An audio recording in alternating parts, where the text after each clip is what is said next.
Good evening. You're now tuned in to TVS Nightline, and we begin with this story.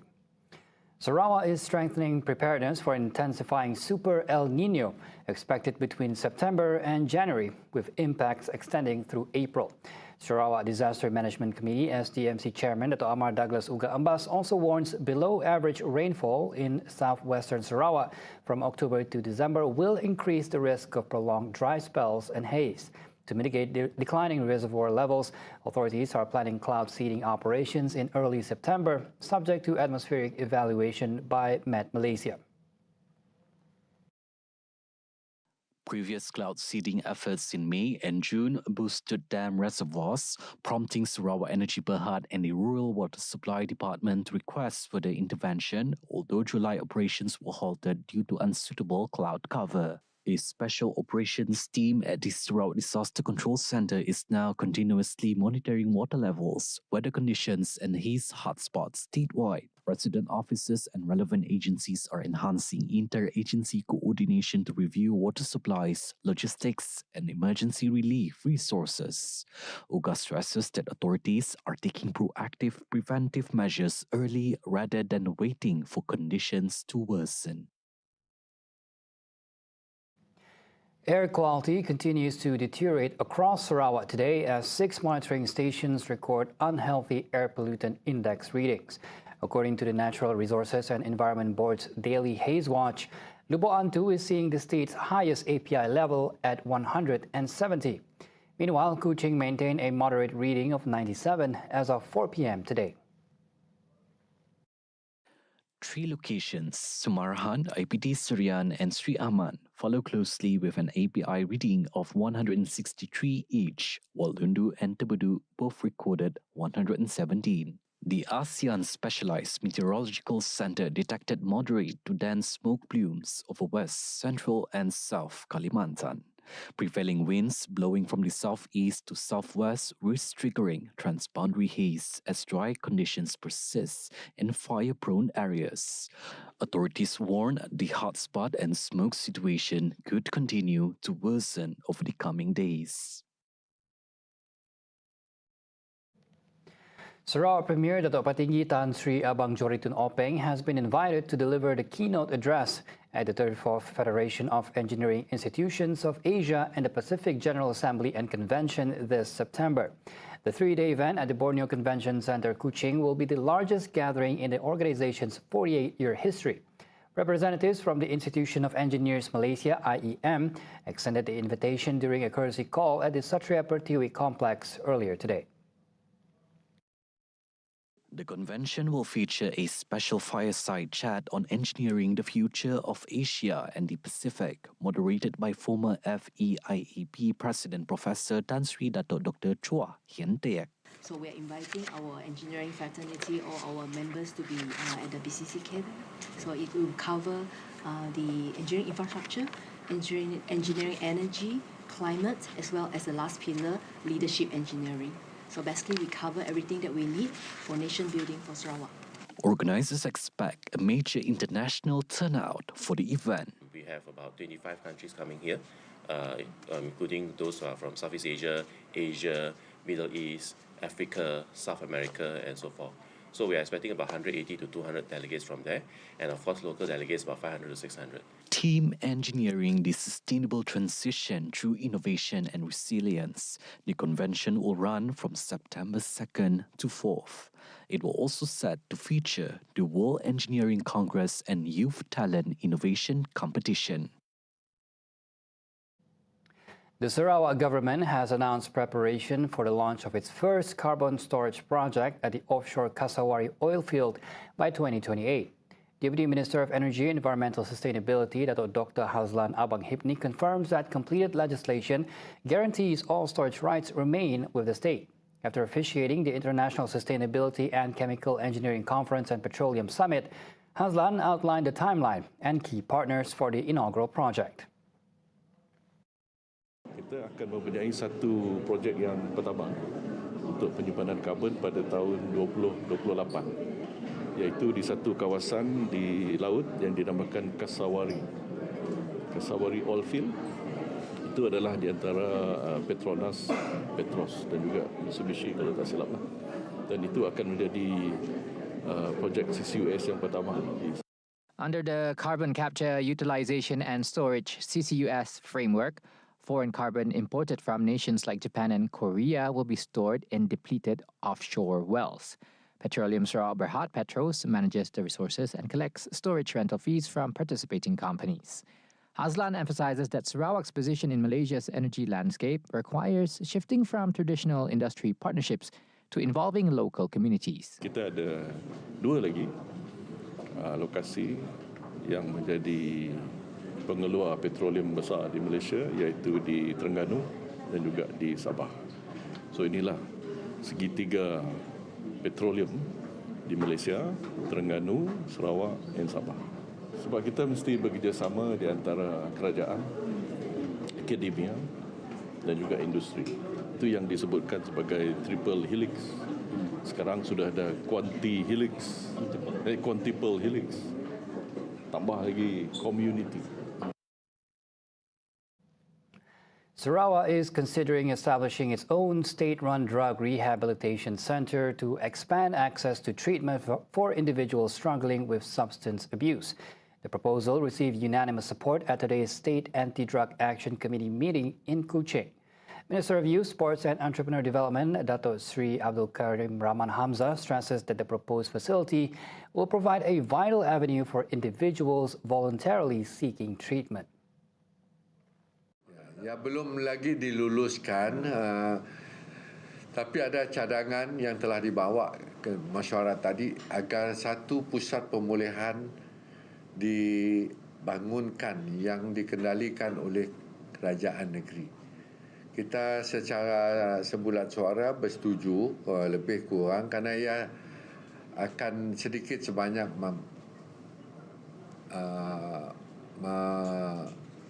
membantu untuk menangani masalah-masalah yang mereka, terutama sekali mereka yang mahu secara sukarela datang untuk berubat. The existing rehabilitation facility at Jalan Puncak Borneo has reached its maximum capacity of 300 occupants. To this, Karim emphasizes that overcrowding must be avoided to ensure rehabilitation outcomes are not compromised. Kita dapat lihat yang kapasiti dia sudah maksimum. Yes. Maksimum. So memang masih tunggu untuk. Ya. Kita tidak mahu dia jadi macam penjara lah. Kadang-kadang penjara dia untuk 2,000 tapi masuk sampai 8,000. Lebih kurang macam itulah. This is a rehab center. Rehab center, they must be in a proper environment yang mana ujungnya kita akan mendapat kejayaan. Additionally, AADK Sarawak and the Community Wellbeing Ministry will prepare a formal consideration paper for submission to the National Security Council (MKN). The proposed facility will offer neutral, non-denominational housing while providing tailored religious counseling according to residents' respective faith. In other news, 5 individuals were arrested after testing positive for drugs during Operation Ops Tapis Khas in Bau yesterday. Bau Police Chief Superintendent Muhammad Haidi Abdul Rahman confirms officers also seized nearly 6 grams of suspected shabu during the sweep. The suspects were detained following a series of raids in the district. The raids were conducted around Kampung Surasod and Jalan Kampung Sri Eng. These suspects, aged between 26 and 47, include 4 men and 1 woman.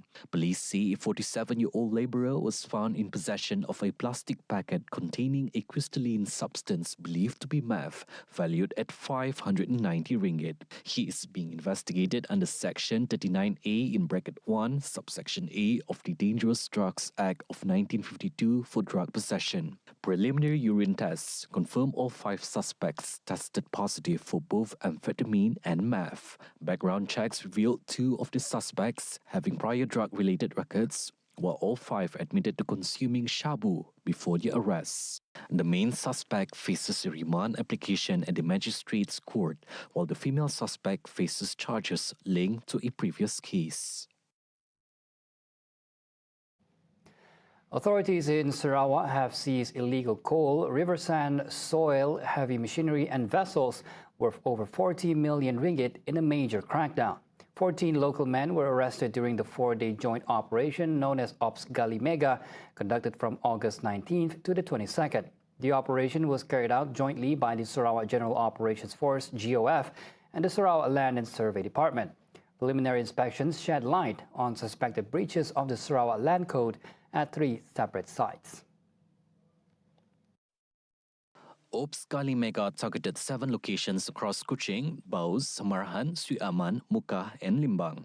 Sarawak GOF Brigade Commander SAC Lim Bak Fai says Muka produced the largest seizure where 4 men were arrested, 2 excavators, while the second resulted in the seizure of nearly 3,000 tons of river sand, a tugboat, a barge, 2 lorries and an excavator. All suspect and confiscated items have been handed over to the Muka and Samarahan Land and Survey Divisions for further investigation under the Sarawak Land Code.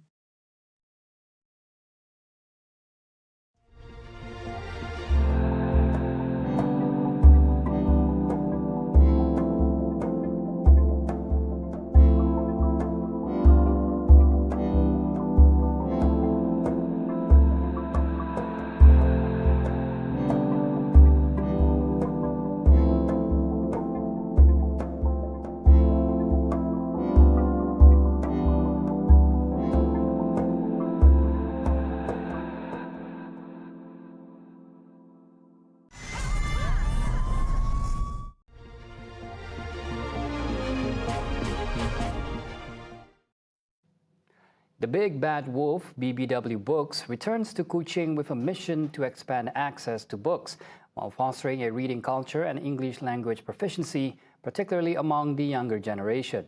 Sarawak Deputy State Secretary Dato' Hee Chang Kee says easier access to reading materials can help develop reading habits that have a long-term impact. It is an opportunity to bring books closer to our people, to our children, and to encourage reading habit. This is very important.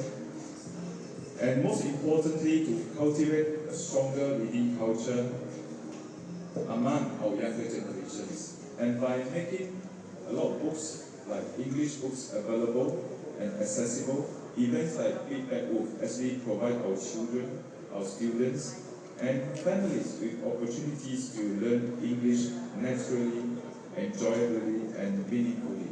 Speaking during BBW's opening ceremony, he said English language proficiency is crucial in developing a generation that can compete and connect with the global community. In Sarawak's multiracial and diverse society, he says books are also seen as a medium that can foster understanding and appreciation of differences.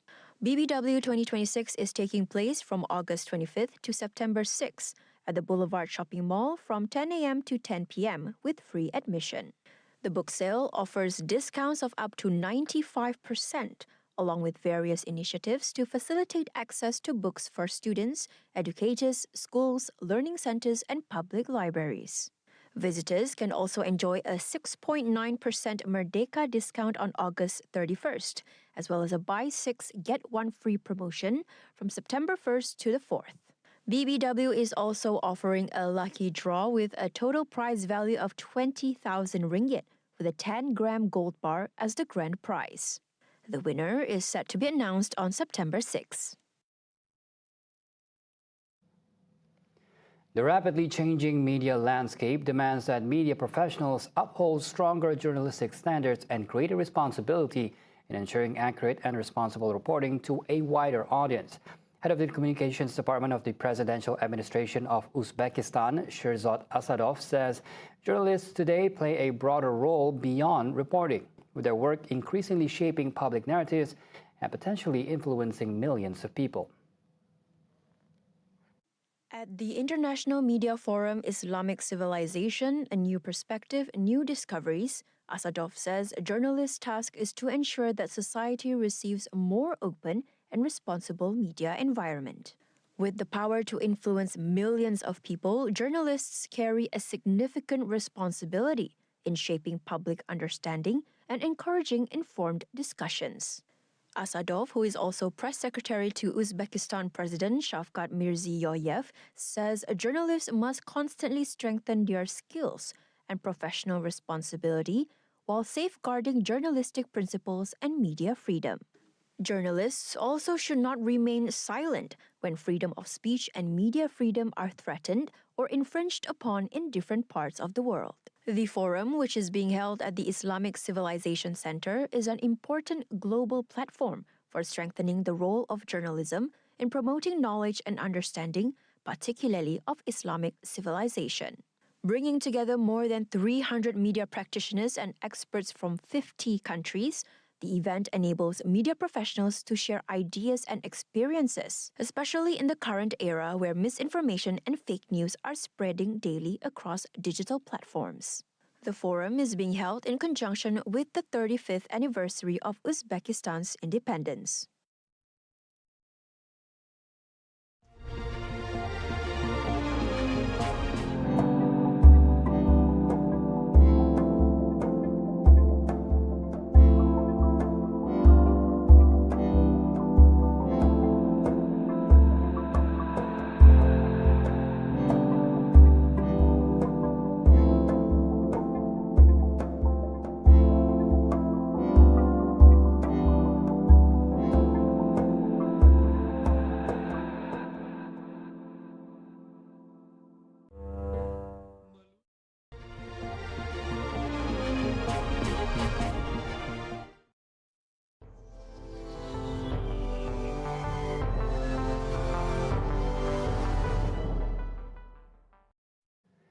The 6-month Iran war continues to disrupt shipping and energy supplies, with the Strait of Hormuz at the center of the crisis.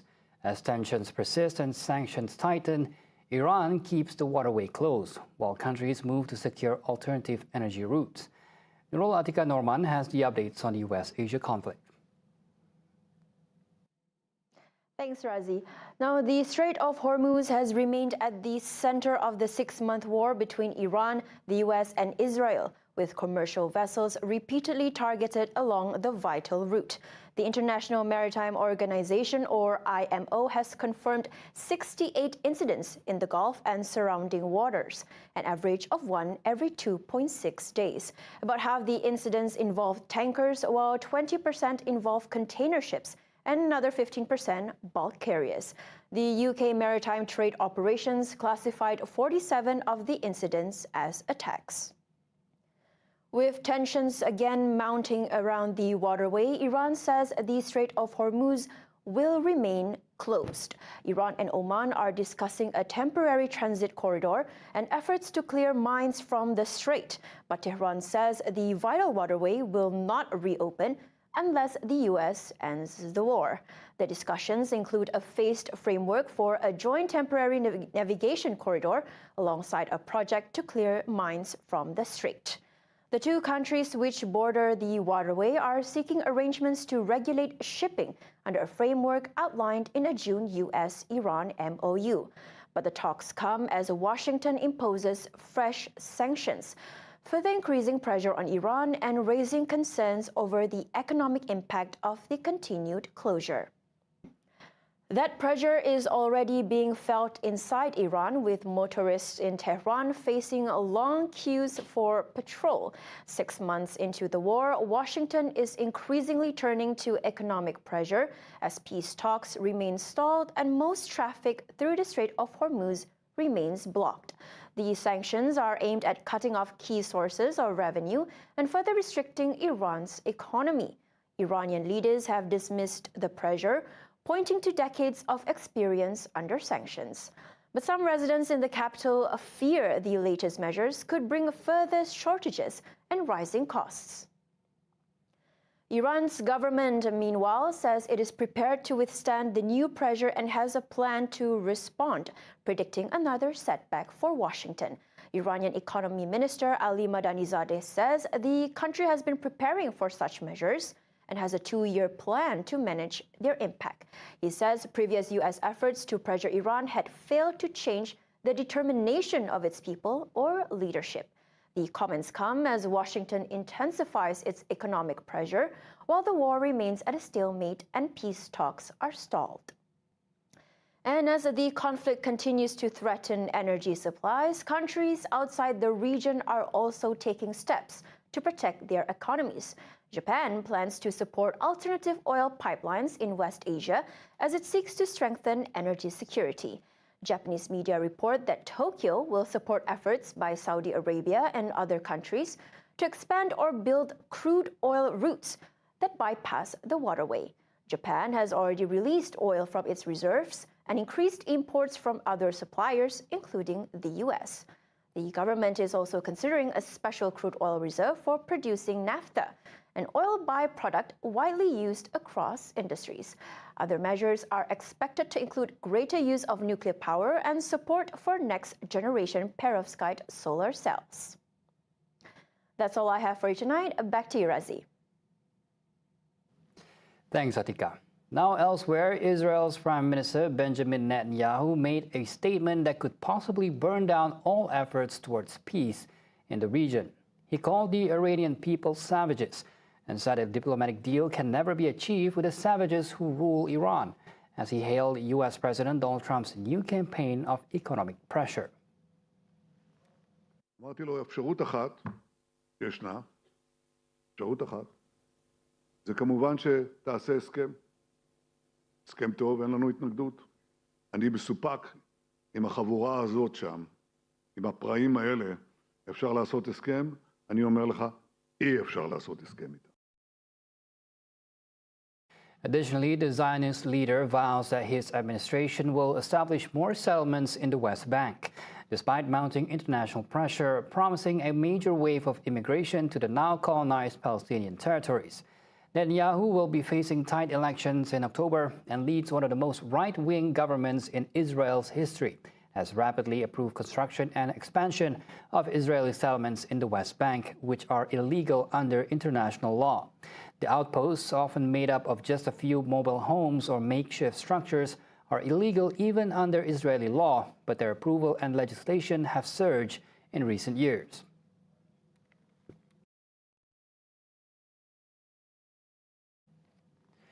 Three children aged 13 to 16 tragically died, and 6 more were injured after fragments from Ukrainian drones hit a children's center in Russia. This happened against the backdrop of a massive attack. Overnight, Russian forces intercepted more than 150 UAVs in 9 regions and over the Sea of Azov. RT correspondent Ayla Kudryavtseva reports the details of the tragedy in the Krasnodar region. The Krasnodar region has come under what the governor referred to as a massive attack by enemy drones, saying that once again, what we're seeing is the targets are civilian facilities here, peaceful residents and children. Now, residential buildings in the area have also come under barrage of falling drone debris. That is, of course, a warehouse that also caught fire in the region, which prompted a fast response from emergency services, which are currently working on the scene, mitigating the aftermath and extinguishing the blaze. Now, also in southern Russia, several people were injured in a UAV attack on a logistics center in the city of Makhachkala, and several more warehouses have been evacuated in 3 more regions in southern Russia as well. Now, in Odessa, the Russian armed forces continued strikes against Ukrainian ports and ships, those involved, of course, in the delivery of goods for the Ukrainian armed forces, including a tanker that is also 10 storage facilities with military equipment and port infrastructure facilities as well. And in Rostov region, we know that more than 120 UAVs, as well as several cruise missiles, have been intercepted and destroyed overnight, according to the local governor there. On walls once used by gangs to mark their turf, artists in El Salvador are now leaving a very different kind of mark. Large, colorful murals are transforming towns across the country as part of a traveling urban art festival. A dozen artists are using spray paint and brushes to bring jaguars, faces, flowers, birds, and other local imagery to life. This time in the picturesque town of Concepcion de Ataco in Ahuachapan. We end the Nightline with this story. I'm Razi Ahmad. Thanks for watching and have a good night.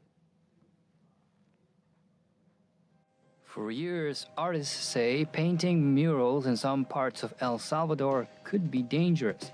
Gangs controlled entire neighborhoods, and artists venturing into those areas had to worry about harassment, or worse.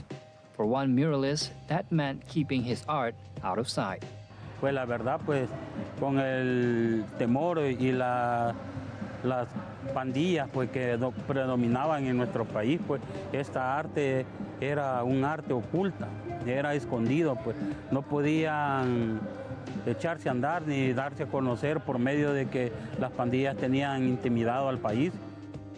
That fear has eased in recent years, as El Salvador's government has cracked down on gangs since 2022. The government says the campaign has made the country safer. Human rights groups, however, have documented widespread allegations of abuses and have raised concerns about possible crimes against humanity. For artists, the change on the ground has been hard to miss. Darwin Flores, a 36-year-old muralist, remembers how carefully they had to plan every job before. En la calle tenías que saber exactamente dónde ibas a estar, con quién ibas a realizar el mural, porque no podíamos como pecar de ignorantes, pues, porque no se valía el hecho de decir, ¿por qué estás pintando acá? Ah, no sé, o sea, yo solo vine, no. Now Flores says he can walk into neighborhoods that were once off limits, including La Campanera, a community that for years was associated with gang violence. Another muralist, Christian Juarez, says the difference is also personal. Que nos invitaban a diferentes eventos en colonias difíciles y no nos daban como ese acceso de irnos porque antes así era, si nos invitaban a un lugar nos iban a esperar a la entrada de la colonia y ahí íbamos con la persona de la colonia para poder entrar.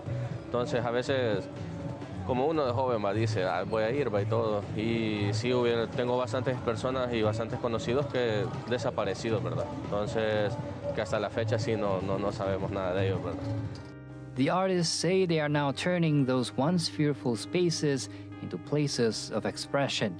More than 200 murals have been created through the project, featuring artists from El Salvador and other parts of Latin America, including Colombia, Mexico, Brazil, Peru, and Argentina. Walls that once carried the marks of gangs are now telling a very different story. One of color, community, and a country trying to reclaim its public spaces.